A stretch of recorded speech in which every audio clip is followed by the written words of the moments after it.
저는 쪽방촌하면 가난하고 외로운 사람만 사는 곳이라고 생각했습니다. 아내를 먼저 보내고 혼자 남은 저 같은 사람이 갈 곳은 결국 쪽방촌이었습니다. 제가 돈이 없냐고요? 아닙니다. 넉넉하지는 않지만 그래도 평범한 노후 생활을 보낼 수 있는 돈은 있으니까요. 하지만 나이가 들고 혼자 사는 사람들이 살 수 있는 집은 서울에 그리 많이 있지 않습니다. 아내를 떠나보내고 그 집에서 살기 싫었습니다. 자식들에게 신세도 지기 싫었고요. 그렇게 전셋집을 찾아 돌아다녔습니다. 하지만 집주인들은 돈이 있어도 저 같은 사람에게 집을 내어주지 않았습니다. 연세가 많아서 혼자 무슨 일이 있을지 모르니 이런저런 이유를 들면서 거부했습니다. 결국 저는 월 25만 원인 영등포에 있는 쪽방촌으로 들어갔습니다. 그때 저는 나이라는 것이 돈보다 더 큰 벽이 될 수 있다는 것을 처음 알았어요. 돈은 있지만 집이 없고 건강하지만 받아줄 곳이 없고 혼자가 됐나.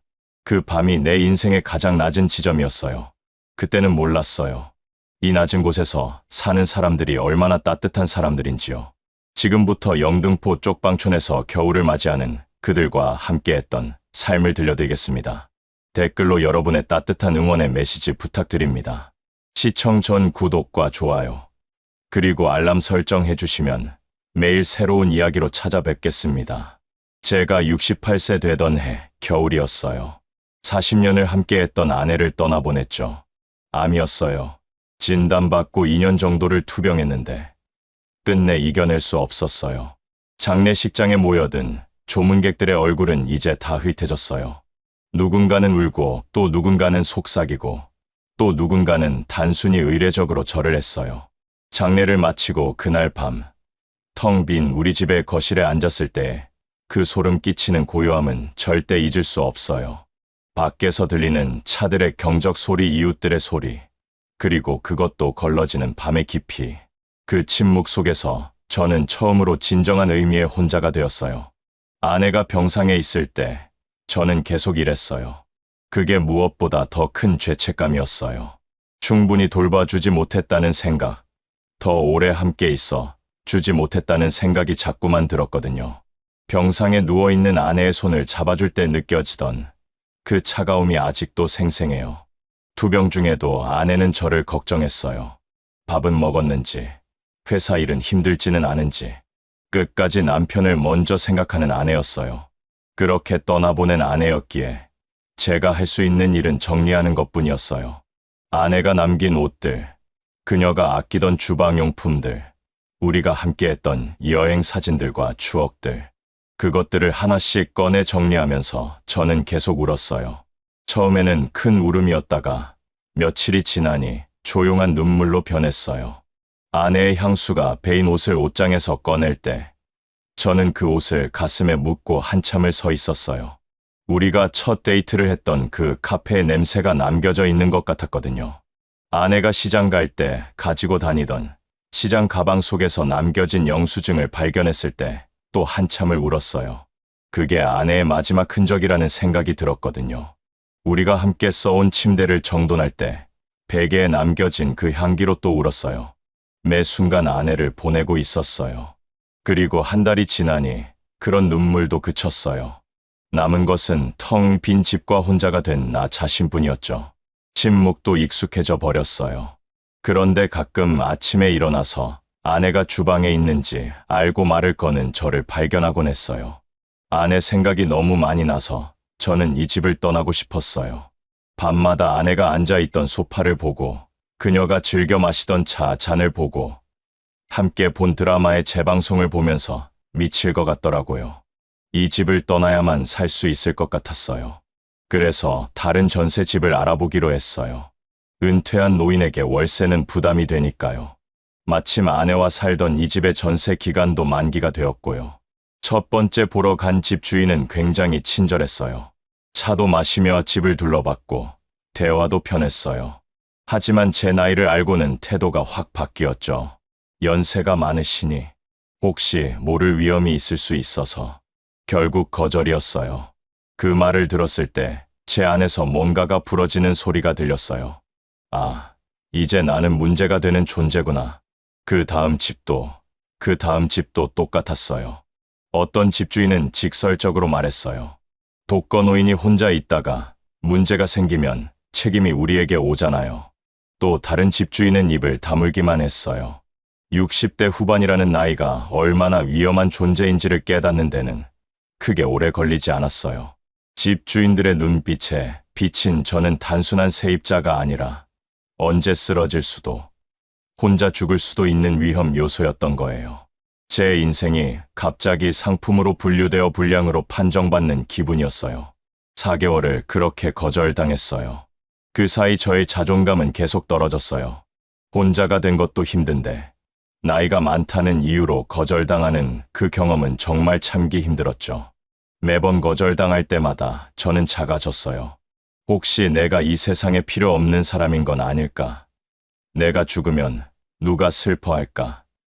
이제 아내도 없는데 내가 어디서 죽어도 아무도 모를 거 아니야. 그런 생각까지 들었어요. 거울에 비친 제 얼굴도 자꾸 더 늙어 보였어요. 주름도 더 깊어 보이고 눈빛도 흐려 보이고 전체적으로 뭔가 쓸모없는 사람처럼 느껴졌어요. 저는 저 자신을 보기가 싫었어요. 아내와 함께였던 시절에 나도 이렇게 늙었었나? 아내가 날 봤을 때 실망했었을까? 그런 자괴감까지 생겼어요. 그러던 어느 날 부동산 중개소 아주머니가 한 군데를 소개해줬어요. 영등포 쪽방촌이었어요. 월세 25만 원짜리 작은 방이었죠. 그 순간 저는 복잡한 감정을 느꼈어요. 비록 초라했지만 최소한 거절당하지는 않는 거였으니까요. 누군가는 나를 받아주겠다는 의미였어요. 제가 살 수 있는 곳이 있다는 것만으로도 고마웠어요. 부동산 아주머니는 조심스럽게 말했어요. 다른 곳들보다는 가격도 싸고 집주인도 좋은 분이라고요. 하지만 환경은 좀 척박할 거라고요. 저는 아무것도 묻지 않고 그 방을 계약했어요. 그렇게 저는 영등포 쪽방촌으로 내려왔어요. 부동산 아주머니의 말 맞다나 환경은 척박했어요. 좁은 골목, 그을린 벽들, 그리고 어디서나 들리는 신음과 기침 소리. 이튿날 아침, 저는 쪽방촌의 좁은 골목을 나섰어요. 제가 할 수 있는 일을 찾아야 했거든요. 아니, 정확히는 나가야 했어요. 그 방에만 있으면 자꾸만 마음이 무너졌거든요. 새벽부터 들리는 신음소리, 누군가의 헛기침, 쾌쾌한 냄새들. 이 모든 것이 제 마음을 더 깊은 곳으로 밀어내렸어요. 걷다 보면 그런 감정에서 벗어날 수 있을까 싶은 마음이었죠. 쪽방촌의 좁은 골목들은 햇빛이 거의 들지 않았어요. 벽에는 낡은 전단지들이 붙어 있었고 누군가의 빨래가 말라 있었어요. 쌀쌀한 공기가 코를 찔렀어요. 가을도 겨울도 아닌 그 사이에서 맴도는 바람이었죠. 저는 그 공기를 마시면서 생각했어요. 이곳이 정말 내가 살 곳인가? 아내와 함께 꿈꾸던 평온한 노후는 어디로 간 걸까? 걷다 보니 음식 냄새가 났어요. 밥 냄새 같기도 하고 된장국 냄새 같기도 한 따뜻한 냄새였어요. 나도 모르게 발걸음이 멈췄어요. 그 냄새를 맡는 순간 가슴이 철렁했어요. 아내가 아침마다 끓여주던 된장국 생각이 났거든요. 50대 후반쯤 되어 보이는 여인이 가게 앞에 있었어요. 흰색 앞치마를 두르고 커다란 냄비에서 뭔가 끓이고 있었죠. 그 냄새를 맡는 순간 6개월간 혼자 밥을 챙겨 먹으며 제가 그 맛을 얼마나 그리워하고 있었는지를 그때 깨달았어요. 아내가 아침에 끓여주던 그 따뜻한 밥 냄새를 이렇게 그리워하다니. 저는 얼떨결에 가게 안으로 들어가게 되었어요. 작지만 깔끔한 반찬 가게였어요. 여러 종류의 반찬들이 깔끔하게 정리되어 있었고 냉장고 안에는 계절 반찬들이 가득했어요. 깻잎, 고추장아찌, 멸치볶음, 계란말이. 하나하나가 정성 들여 만들어진 것 같았어요. 가게 모서리에는 작은 식탁이 있었고 그곳에는 항상 누군가가 앉아서 밥을 먹고 있는 것 같은 따뜻한 기운이 묻어났어요. 저는 이곳이 단순한 가게가 아니라 누군가의 집처럼 느껴졌어요. 여인이 저를 보고 환하게 웃으며 말을 걸어왔어요. 처음 뵙는 얼굴이네요. 이 동네 이사 오셨어요? 제 목소리가 떨렸어요. 네, 어제 들어왔어요. 몇 달 전 아내와 사별. 말을 제대로 잊지 못했어요. 창피했거든요. 68세가 되어 이쪽 방에 들어온 제 자신이 너무 초라해 보였어요. 저는 고개를 떨궈버렸죠. 손도 자꾸 떨렸어요. 아내 앞에서는 항상 강한 남편이고 싶었는데 이제 낯선 여인 앞에서 저는 그렇게 약해 보이는 건가 싶었어요. 그 순간 여인이 제게 다가와 말했어요. 말투가 부드러웠어요. 억지스럽지 않았어요. 여기 사는 사람들 대부분 사연이 많아요. 부끄러워하실 필요 없어요. 저도 사연 많은 사람이고요. 그 말이 얼마나 따뜻하게 들렸는지 몰라요. 저는 고개를 들어 그 여인의 얼굴을 봤어요. 그녀의 눈빛에는 판단이 아니라 따뜻함이 있었어요. 누가 봐도 어려움 속에서도 강하게 살아온 사람의 눈빛이었죠. 주름이 많지만 밝은 얼굴, 손이 거칠지만 섬세한 손가락들. 그 손들이 지금 냄비를 저으면서 만들어낸 음식들이 이 가게를 가득 채우고 있었어요. 제가 된장국을 한 그릇 달라고 했어요. 그러자 그 여인은 신선한 시금치나물을 얹어서 따뜻한 밥과 함께 담아줬어요. 뜨거운 밥 위에 계란 한 개도 얹어줬어요. 작은 배려였지만 제게는 큰 선물처럼 느껴졌어요. 국을 한 숟가락 떠 먹는 순간 정말 오랜만에 누군가를 그리워하는 눈물이 흘렀어요. 아내의 손맛과는 달랐지만 그 온기만으로도 충분했어요. 밥알이 입안에서 녹으면서 눈물도 함께 흘렀어요. 제 눈물을 보고 이 여인은 자연스럽게 물수건을 건네주었어요. 아무 말도 하지 않고 그저 제가 필요로 하는 것을 아는 듯이요. 여인은 제 이름을 물었어요. 저는 임봉만이라고 했고 그녀는 이미자라고 했어요. 이미자라는 이름을 들었을 때 처음 그려지는 그 모습이 지금도 생생해요. 고개를 살짝 기울이고 웃고 있던 그 여인의 모습이요. 그 순간 저는 이쪽 방촌이 그렇게 처참해 보이지 않았어요. 그 이후로 저는 매일 그 가게를 찾아가게 되었어요. 처음에는 된장국을 먹기 위해서였어요. 아내를 그리워하는 마음을 뭔가 따뜻한 것으로 채우고 싶었거든요. 반복되는 국 한 그릇은 일종의 의식이 되어갔어요. 아침에 눈을 뜨고 가장 먼저 하는 생각이 미자 씨의 가게, 그 따뜻한 국 한 그릇이 되었죠. 하지만 시간이 지나니 이유가 바뀌고 있었어요. 그 가게에서 그리고 미자 씨 옆에 있을 때가 가장 마음이 편해졌거든요. 미자 씨는 매일 저를 보면 밥과 반찬을 조금 더 챙겨주었어요. 뭔가 부족할 것 같으면 국물도 더 담아줬어요. 아무 말 없이 당연하다는 듯이요. 한 번은 제가 반찬 가게에 앉아 밥을 먹고 있었는데 나이가 지긋한 할아버지가 들어왔어요. 시각장애가 있는 할아버지였어요. 미자 씨는 그 할아버지를 마치 친구 대하듯 했어요. 밥을 떠주고 반찬을 집어주고 국을 마시라고 했어요. 그 할아버지는 미자 씨의 손길 안에 자신의 얼굴을 문질렀어요. 아주 자연스럽게요. 저는 그 장면을 보면서 어떤 깊이 있는 관계가 여기서 이루어지고 있다는 걸 알았어요. 미자 씨는 단순히 밥을 파는 사람이 아니었어요. 이 쪽방촌의 모든 사람들의 어머니 같은 존재였던 거예요. 그것을 깨달으면서 저는 이 사람에게 더욱 끌렸어요. 비록 우리가 이제 겨우 며칠을 안 사이지만 저는 이미 그 여인이 내 생에 가장 필요한 사람이라는 걸 알고 있었어요. 겨울이 점점 깊어졌어요. 날씨가 추워질수록 쪽방촌의 현실이 더 명확히 보였어요. 저는 미자 씨와 함께 이웃들에게 인사하며 걷기 시작했어요. 그 과정에서 저는 이 골목이 얼마나 많은 사람들의 마지막 길인지를 알게 되었어요. 난방이 안 되는 방에서 계속 기침하는 노인, 시각장애가 있어서 밥을 제대로 챙겨 먹지 못하는 할아버지, 치매가 조금씩 깊어가면서 며칠 전 일을 또 물어보는 할아버지. 미자 씨는 그들 모두를 챙겼어요. 하은 할머니, 영목 할아버지, 선희 할머니.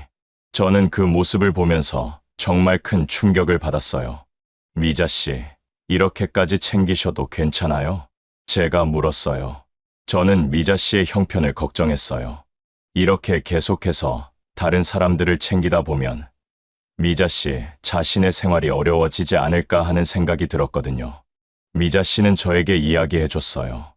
보이스피싱에 당한 이야기, 자식들에게 버려진 이야기, 신체 장애로 일을 할 수 없어서 이곳에 온 이야기 등을 들려줬어요. 미자 씨는 각 사람의 이야기를 마치 자신의 이야기인 것처럼 조용히 들려줬어요. 그럴 때마다 저는 가슴이 철렁했어요. 각각의 이야기 속에는 누군가의 절망이 있었고 누군가의 후회가 있었어요. 하은 할머니는 원래 강남에서 아파트에 살던 분이었대요. 아들이 사업에 실패하면서 모든 걸 잃었다고 했어요. 며느리는 그 와중에도 할머니를 원망했고 결국 할머니는 이곳으로 내려왔대요.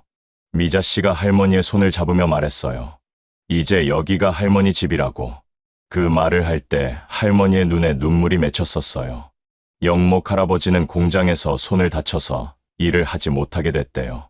재활 치료 비용도 감당이 안 되고 일도 할 수 없게 돼서 결국 이곳으로 오게 됐다고 했어요. 미자 씨는 매일 그 할아버지에게 방문해서 손을 만지작거리며 말했어요. 이 손들이 아직도 따뜻하다고, 충분히 할 수 있는 일들이 있다고요.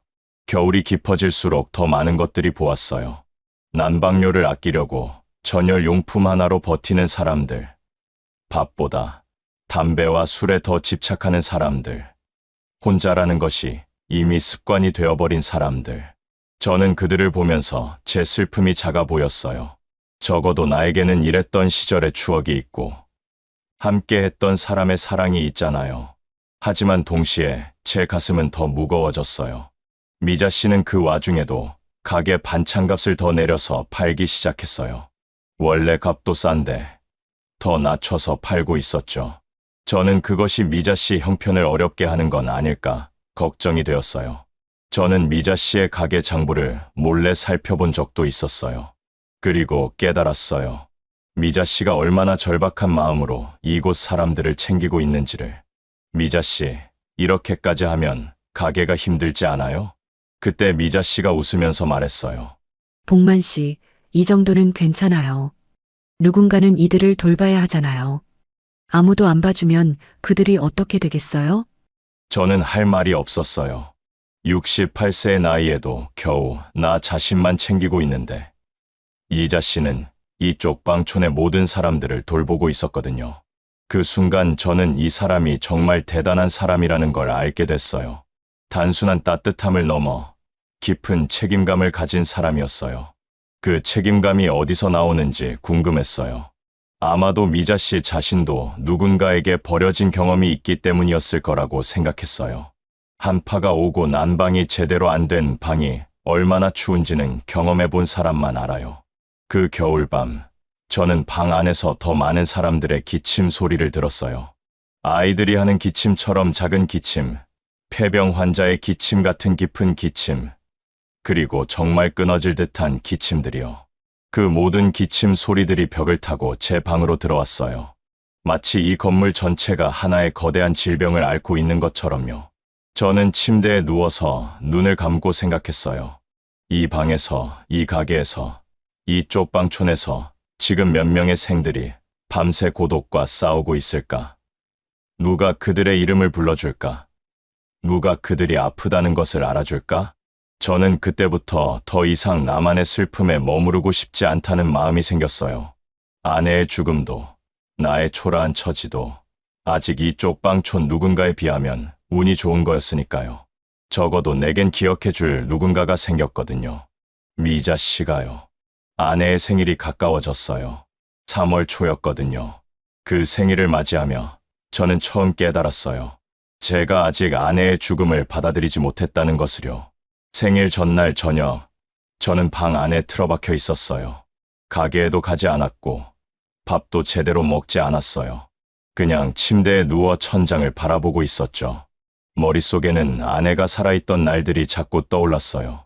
아내가 생일 아침에 깨워달라고 하던 목소리, 제가 케이크를 사서 깜짝 놀라게 했던 아내의 얼굴, 촛불을 끄며 웃던 그 모습들이요. 우리가 처음 만났던 날, 저는 얼마나 어색했는지, 손에 땀이 흐르고 무슨 말을 해야 할지 몰라서 자꾸 웃기만 했었죠. 그런데 아내는 제 서툰 어색함을 그렇게 사랑해 주었어요. 첫 데이트를 했던 그 카페 벤치에 앉아서 저는 아내의 손을 처음 잡았어요. 그때 아내의 손이 얼마나 따뜻했는지, 결혼식 날의 감정들, 그 모든 기억이 파도처럼 밀려왔어요. 47년의 기억이, 한 사람과 함께 살아온 모든 순간들이. 그런데 40년을 함께한 아내는 이제 그 생일을 맞이할 수 없다는 것을, 나 혼자 그 기억 속에 살고 있어야 한다는 것을, 그 생각이 들었을 때 또 눈물이 났어요. 하지만 이번에는 슬픈 눈물이 아니라 그냥 참기 힘든 울음이었어요. 가슴이 터질 것 같은 그런 울음이었죠. 눈물이 흐르는 것도 못 느낄 정도로요. 저는 침대 위에서 몸을 구부리고 울었어요. 여보, 자꾸만 아내를 부르며 울었어요. 그 속에는 모든 게 다 섞여 있었어요. 아내를 충분히 사랑하지 못한 후에 이제 혼자가 되어야 한다는 절망, 그 모든 것이요. 그렇게 밤이 깊어갔어요. 그리고 밤새 폭설이 내렸어요. 아침이 되었을 때 저는 여전히 침대 위에서 무너져 있었어요. 정신을 차려보니 밖은 하얀 눈으로 덮여 있었어요. 창문을 통해 들어오는 회색 햇빛도 그 밤의 무게를 견디지 못하는 것 같았어요. 그 순간 똑똑하는 노크 소리가 들렸어요. 저는 벌떡 일어나서 문을 열었어요. 미자 씨가 서 있었어요. 옷에 눈이 소복이 쌓여 있었고 손에는 따뜻한 국 한 그릇을 들고 있었죠. 그 순간이 제 남은 삶에서 가장 소중한 순간이 되었어요. 가슴이 철렁했어요. 누군가가 나를 기억하고 있었어요. 복만 씨, 왜 식사하러 안 오셨어요? 밥을 드셔야 해요. 저는 미자 씨를 보고 또 눈물이 나왔어요. 아침에 누군가가 내 생각을 해주고 눈 쌓인 길을 걸어와서 따뜻한 밥을 가져다 주는 사람이 있다는 사실이 이렇게나 고마울 수가 있다는 걸 그때 알았어요. 미자 씨는 저를 방 안으로 들어가라고 했어요. 그리고 밥상을 차렸어요. 반찬도 챙기고 물도 따라 주었어요. 미자 씨는 어디서 이런 따뜻함을 배웠을까? 이 여인의 인생에는 어떤 사연이 있었기에 이 쪽방촌 사람들을 이렇게 자신의 가족처럼 챙길 수 있는 걸까? 저는 미자 씨의 얼굴을 보면서 그 궁금증을 품었어요. 미자 씨는 저에게 말했어요. 혼자 있을수록 사람은 밥을 먹어야 해요. 그게 나를 유지하는 가장 기본적인 방법이거든요. 그 말이 진짜 내 가슴에 박혔어요. 저는 그 밥을 먹으면서 눈물을 흘렸어요. 그건 아내를 잃은 슬픔의 눈물도 나 자신이 초라해서 흘리는 눈물도 아니었어요. 누군가가 나를 보고 있다는 따뜻함 때문에 흘리는 눈물이었죠. 밥을 한 입 먹을 때마다 저는 살아있다고 느꼈어요. 누군가에게 필요한 사람이라는 느낌이 생겼어요. 여보, 보고 있어? 나는 이제 혼자가 아니야. 이 사람이 나를 봐주고 있어. 내가 죽어도 슬퍼할 사람이 생겼어. 그때부터 뭔가 달라졌어요. 미자 씨와 저는 더 자주 함께 시간을 보내게 됐고, 그 과정에서 저는 제 과거의 많은 것들을 미자 씨에게 이야기하기 시작했어요. 아내와의 좋았던 일들, 아내와 사별하고 적응하지 못했던 시간들, 그리고 나이를 먹으면서 사회에서 자꾸 멀어지는 그 느낌들을요. 미자 씨는 제 말을 묵묵히 들었어요. 그리고 저를 안심시켰어요. 복만 씨는 충분히 잘했어요. 충분히 좋은 사람이에요. 지금처럼만 해주시면 충분해요. 그 말이 제 마음을 많이 안정시켰어요. 미자 씨의 말이 제 마음 한편의 상처를 정말 조용히 어루만져주는 느낌이었거든요. 미자 씨는 저를 완전히 받아주고 있었어요. 있는 그대로의 저를. 3월 말이었어요. 날씨가 조금씩 따뜻해지고 봄 기운이 돌기 시작했을 때였죠. 미자 씨와 저는 쪽방촌을 도는 것을 일상처럼 하고 있었어요. 반찬을 배달하면서 혹은 산책을 하면서 이웃들의 얼굴을 보고 인사를 나누는 시간이 하루를 채웠거든요. 그렇게 우리는 이 공동체의 일부가 되어가고 있었어요. 저는 더 이상 외로운 사람이 아니었어요. 필요한 사람이 되었어요. 그런데 203호, 그 방의 할아버지가 3일이 지나도 나타나지 않았어요. 미자 씨가 처음 걱정을 했어요. 목소리가 불안했어요. 복만 씨, 203호 할아버지 며칠 보이지 않네요. 저도 그 할아버지를 몇 번 본 적이 있었어요. 굉장히 조용한 분이셨고 거의 방에만 계셨던 것 같았어요. 그 할아버지의 눈빛에는 어떤 외로움이 있었어요. 깊고 그 누구도 채워줄 수 없을 것 같은 외로움이 말이에요. 미자 씨가 이웃들에게 물어물어 집주인의 열쇠를 빌려왔어요. 우리는 함께 203호로 향했어요. 계단을 올라갈 때 저는 좋지 않은 느낌을 받았어요. 뭔가 무거운 공기가 흐르고 있었거든요. 문을 열었을 때 그 냄새가 먼저 코를 찔렀어요. 들어가기 전에 이미 뭔가 잘못되었다는 걸 알 수 있었죠. 저는 미자 씨에게 들어오지 말라고 했고, 저 혼자 조심스럽게 안으로 들어갔어요. 시간이 멈춘 것 같았어요. 방에는 할아버지가 누워 있었어요. 하지만 그 모습은 잠들어 있는 게 아니었어요. 이미 싸늘해진 시간이 오래되었다는 게 느껴졌거든요. 할아버지의 손은 차가웠고 그의 얼굴은 평온했어요.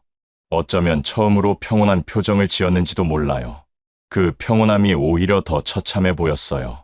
저는 그 순간 정말 가슴이 철렁했어요. 나도 이렇게 되겠구나.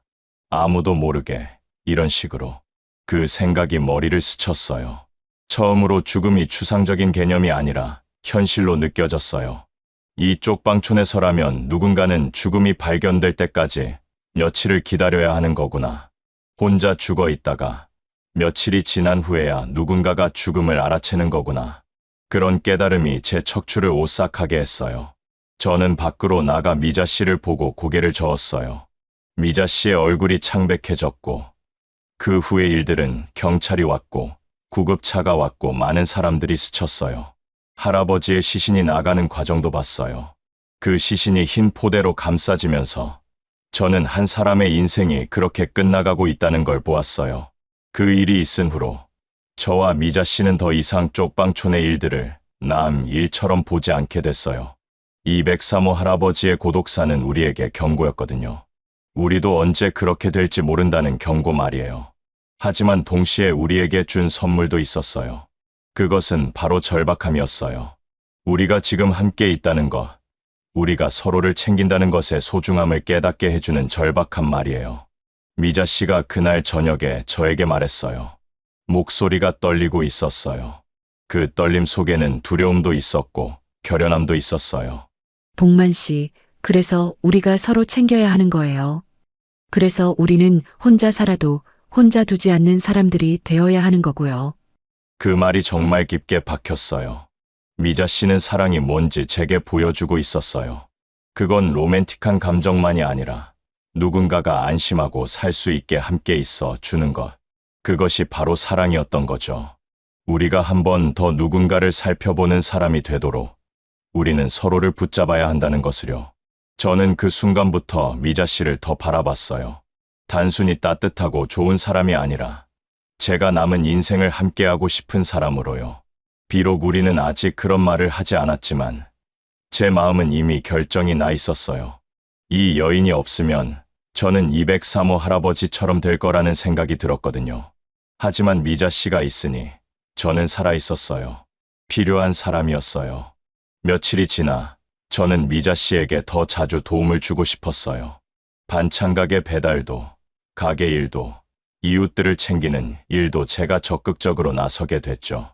미자 씨는 처음엔 제가 힘들까봐 걱정했지만 곧 제가 정말 하고 싶어 하는 일이라는 걸 알아챘어요. 그리고 그것을 받아주었어요. 저의 결정을 완전히 믿어주었어요. 68세의 나이지만 저는 여전히 할 수 있는 일들이 많았어요. 그리고 그 일들을 하면서 저는 다시 살아있다는 느낌을 받았죠. 203호 할아버지의 일은 비극이었지만 그것이 저에게 주는 깨달음도 있었어요. 어떤 길인지가 중요한 게 아니라 그 길 위에서 누군가와 함께 걸을 수 있는가가 더 중요하다는 깨달음 말이요. 어느 날부터인지 정확히는 기억나지 않아요. 하지만 저는 더 이상 가게에 손님으로 가지 않게 되었어요. 저는 미자 씨의 옆에서 반찬을 배달하는 일을 도왔고 가게에서 물건을 정리하는 일을 도왔어요. 그렇게 우리는 협력하는 파트너가 되어갔어요. 아침에 눈을 뜨면 저는 미자 씨의 옆에 있었어요. 밤이 되면 우리는 함께 앉아 하루를 정리했어요. 배달을 다니며 쪽방촌의 할머니들을 만났어요.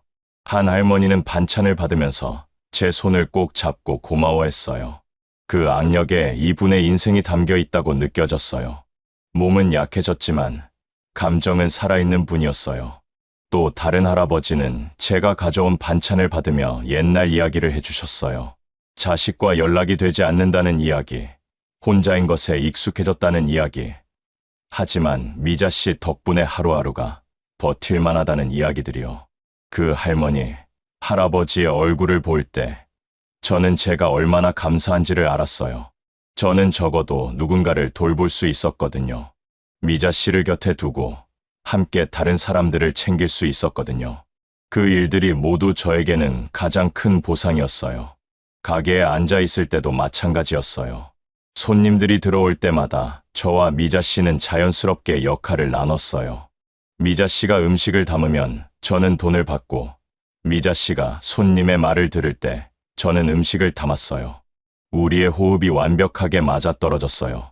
마치 우리가 오래전부터 함께 일해온 것처럼요. 그렇게 하면서 우리는 정말 호흡이 맞아떨어지는 한 팀이 되어갔죠. 때로는 제가 미자 씨의 의도를 말 한마디 없이도 알아챘어요. 미자 씨가 눈빛으로 무엇을 원하는지를 알게 되었거든요. 그리고 미자 씨도 마찬가지였어요. 제가 무엇을 필요로 하는지를, 제가 무엇을 염려하고 있는지를 눈빛만 봐도 알아채는 거예요. 우리는 이미 한 사람처럼 움직이고 있었어요. 한 번은 할머니 손님이 우리를 보고 말했어요. 미자 씨는 예전과 달라 보이네요. 뭔가 밝아졌어요. 미자 씨는 웃으면서 저를 봤어요. 그 시선이 얼마나 따뜻했는지 몰라요. 그 시선 안에는 저에 대한 감사가 있었고 사랑이 있었어요. 미자 씨가 말했어요. 복만 씨 덕분이에요. 동네 사람들이 그 변화를 먼저 눈여겨봤어요. 미자 씨의 웃음이 더 밝아졌고 미자 씨의 움직임이 더 생기 있어졌어요. 그리고 저도 달라졌어요. 등이 펴졌고 눈빛이 살아났어요. 우리는 함께 있으면서 서로를 살려내고 있었던 거예요. 이미자 씨, 남자친구 생긴 거 아니야? 골목 어귀의 할머니가 저를 보고 웃으며 말했어요. 저는 얼굴이 화끈거렸어요. 68세가 되어서도 여전히 부끄러움을 느끼는 사람이 될 수 있다는 게 신기했어요. 하지만 미자 씨는 너무 자연스럽게 웃으며 답했어요. 그럼요. 이 사람이 제 남자예요. 그 말을 들었을 때 저는 정말 전기에 감전된 것처럼 느껴졌어요. 미자 씨가 저를 그렇게 부른 것, 그것이 가장 공식적인 인정이었던 거죠. 저는 누군가의 남자였어요. 필요한 사람이었어요. 사랑하는 사람이었어요. 저는 그 말을 들은 지 한참이 지난 후에도 계속 그 말을 생각했어요. 밤에 침대에 누워서도, 아침에 눈을 뜰 때도, 가게에서 반찬을 담을 때도 저는 누군가의 남자였어요. 68세의 이 나이에서, 아내를 잃은 절망 속에서, 쪽방촌의 가장 낮은 곳에서 제가 누군가의 남자라니요. 그 이후로 쪽방촌 주민들은 더 자주 우리를 찾아왔어요. 비록 우리의 관계가 화려하지는 않았지만 그들은 우리를 보며 희망을 느꼈던 것 같았어요. 이 척박한 세상에서도 누군가는 누군가를 필요로 하고 그 누군가는 그에 응한다는 것, 그것만으로도 충분한 희망이었던 거죠. 우리는 그들의 희망이 되었어요.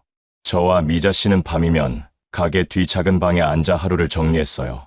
누가 찾아왔고, 누가 반찬을 외상으로 가져갔고, 누가 또 다른 무엇을 필요로 했는지 우리는 이웃들의 삶을 하나하나 챙겼어요. 저는 미자 씨를 옆에 두고 생각했어요. 내가 이 일을 혼자 했다면 이 모든 것이 얼마나 벅찬 짐이 되었을까. 하지만 미자 씨와 함께니까 이 모든 것이 의미 있는 일이 되었어요. 그리고 그것이 제가 인생에서 한 가장 의미 있는 일이라는 생각이 들었어요. 제가 회사에서 많은 돈을 벌고 많은 성과를 냈던 것도 의미 있었지만 이쪽 방촌 사람들을 돌본다는 것이 훨씬 더 깊은 의미를 가지고 있다는 생각이 들었어요. 왜냐하면 이건 누군가를 살리는 일이었거든요. 68세의 나이는 늦지 않았어요. 오히려 이 나이에 만난 사랑과 연대는 제 삶의 가장 큰 선물이었죠. 새로운 계절이 올 때마다 그 선물을 받은 이 따뜻함이 계속되길 간절히 바랐어요. 4월 중순이었어요. 건물주가 통보를 해왔어요. 반찬 가게의 계약이 6개월 후에 끝난다는 것과 다음 계약을 하려면 월세를 한다는 통보였죠. 지금 월세에서 50만 원이 더 올라간다는 것이었어요. 저는 그 말을 들었을 때 가슴이 철렁했어요. 50만 원이라는 돈이 얼마나 큰 의미인지를 저는 잘 알고 있었거든요. 미자 씨에게 있어 그것은 절대로 낼 수 없는 돈이었어요. 미자 씨가 그 말을 들었을 때 표정이 확 굳었어요. 저는 그 순간 미자 씨의 현실을 정확히 알게 됐어요. 그 50만 원이 얼마나 큰 돈인지를요. 지금까지 미자 씨는 자신의 형편을 쪼개가며 이쪽 방촌 주민들에게 반찬을 나눠왔어요. 그 과정에서 모아둔 것도 많지 않았을 거예요. 미자 씨가 가게의 장부를 들고 앉아 있었어요. 그 장부 위에서 저는 미자 씨의 일생을 읽을 수 있었어요. 얼마나 애써서 생활비를 줄였고 얼마나 간절한 마음으로 이웃들을 도우려고 했는지가 모두 드러났어요. 미자 씨는 거의 자신을 포기하다시피 하면서 이 쪽방촌 사람들을 살렸던 거예요. 복만 씨, 가게를 못 지킬 수도 있을 것 같아요. 미자 씨가 저에게 울상으로 말했어요. 그 울음 속에는 단순한 걱정만이 아니라 이 사람들을 더 이상 챙기지 못한다는 죄책감까지 들어 있었어요. 저는 그 말을 들었을 때 한 가지 확실하게 결정했어요. 제가 이 여인의 옆에 서야 한다는 것. 제가 이 여인의 버팀목이 되어야 한다는 것. 제가 나머지 인생을 여기에 써야 한다는 것을요. 미자 씨, 괜찮아요. 제가 있어요. 미자 씨가 저를 쳐다봤어요. 제 표정이 자신감으로 가득 차 있었을 거예요. 하지만 가슴은 요동쳤어요. 노후 자금을 쓰는 것에 대한 두려움이 있었거든요. 아내와 함께하며 정말 열심히 모아둔 그 돈을 쓴다는 게, 그것이 더 이상 내 미래가 아니라는 걸 받아들인다는 게 힘들었어요. 하지만 그것보다 더 큰 두려움이 있었어요. 미자 씨가 없는 미래, 미자 씨의 가게가 없는 쪽방촌, 이 공동체가 깨지는 것에 대한 두려움 말이에요. 그리고 저는 깨달았어요. 제가 두려워하는 것은 돈을 쓰는 게 아니라 혼자가 되는 것이었다는 거요. 저는 천천히 미자 씨의 손을 잡고 말했어요. 목소리는 흔들리지 않았어요.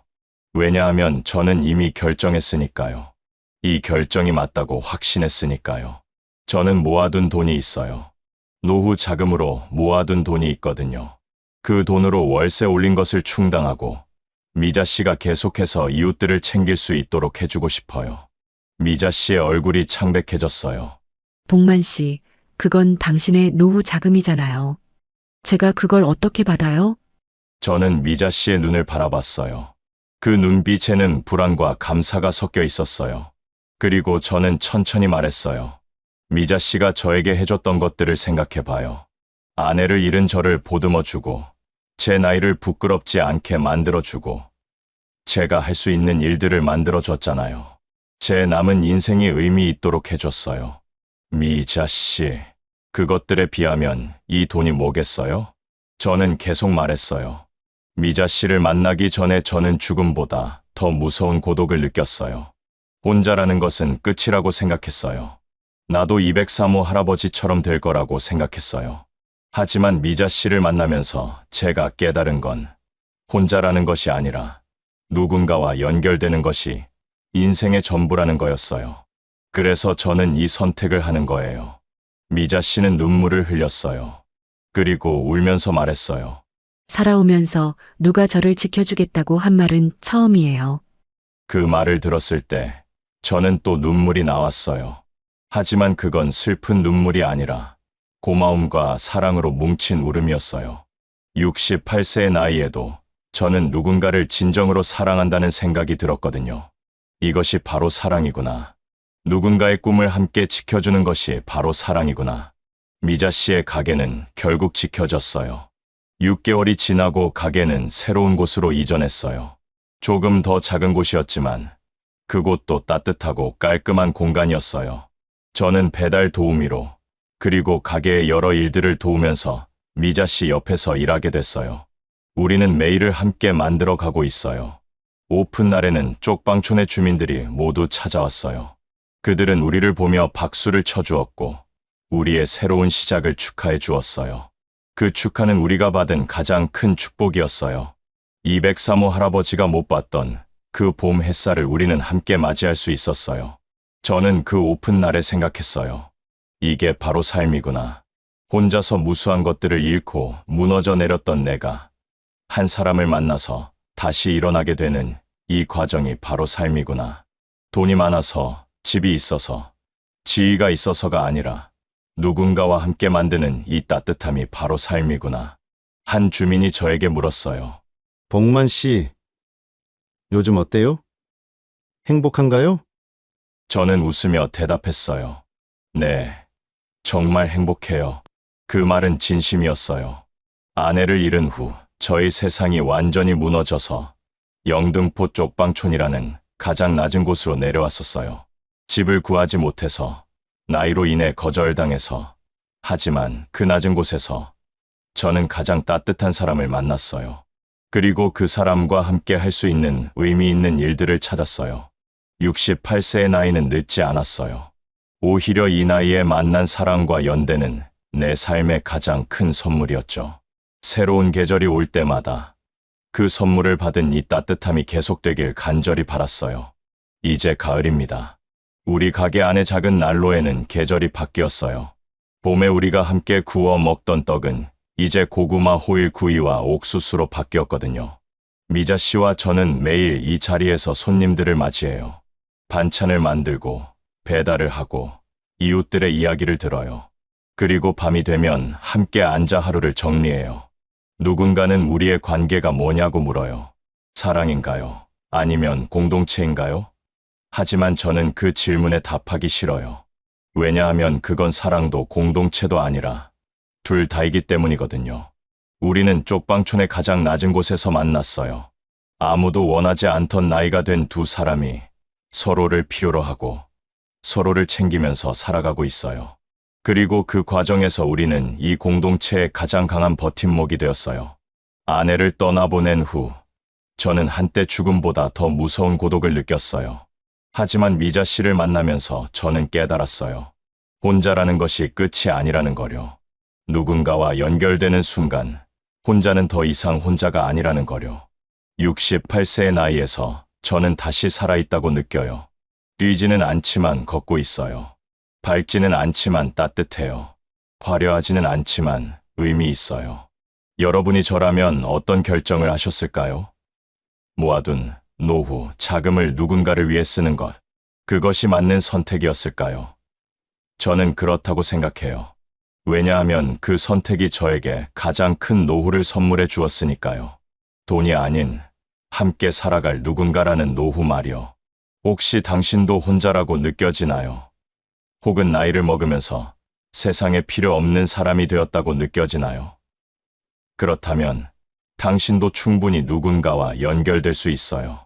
왜냐하면 우리는 모두 누군가를 필요로 하는 따뜻한 존재들이니까요. 댓글로 당신의 소중한 경험과 지혜를 나누어 주세요. 우리 모두가 함께 살아가는 세상을 만들기 위해서요.